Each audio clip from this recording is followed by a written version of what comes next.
Friends मु शरद welcome to my channel. खूब शीघ्र आसवाक जाऊँगी पंचायत पियन नियुक्ति ओडिशा गवर्नमेंट रो पंचायत राज एवं ड्रिंकिंग वाटर डिपार्टमेंट रु आसी अछि। 24 नवेम्बर 2025 रे नोटिस टी रिलीज करा जायछि एवं राज्य सरकार मध्य एथिरे अनुमोदन प्रदान करिसंती।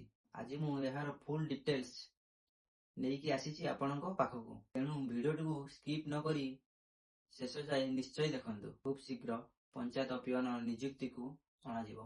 केमिति सिलेक्शन प्रोसेस रुहे, केमिति सिलेक्शन कराजिवो। पिला माने अप्लाई करिवे जो माने योग्य रहिबे एवं निज ग्राम पंचायत रे प्रत्येकटी ग्राम पंचायत रे पियन नियुक्तिर आवश्यकता रहिछि। सेथिपई ओडिशार 30 टी जिल्लार प्रत्येक पंचायत रे ग्राम पंचायत पियन नियुक्ति आसीबो। सेथिपई कौन प्रकार क्वालिफिकेशन एबे जाए डिटेल्स आसीनी, केवल ऑफिशियली नोटिस विषय रिलीज करा जायछि। ऑफिशियली नोटिस रे सैलरी मध्य मेंशन रहिछि। एठारे लेखा जायछि जो माने ग्राम पंचायत पियन नियुक्ति पाइबे सेमानकर प्रति मास सैलरी रहिबो 13,160 टंका एवं परे जदि ग्राम पंचायत को नेई अधिक काम रहिछि बे सैलरी मध्य बढ़ी पारे।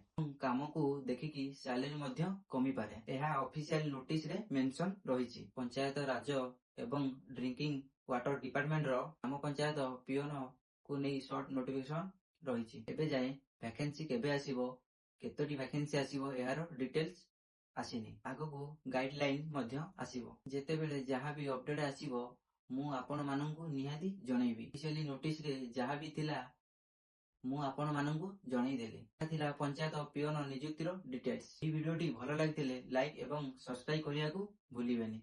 Thank you.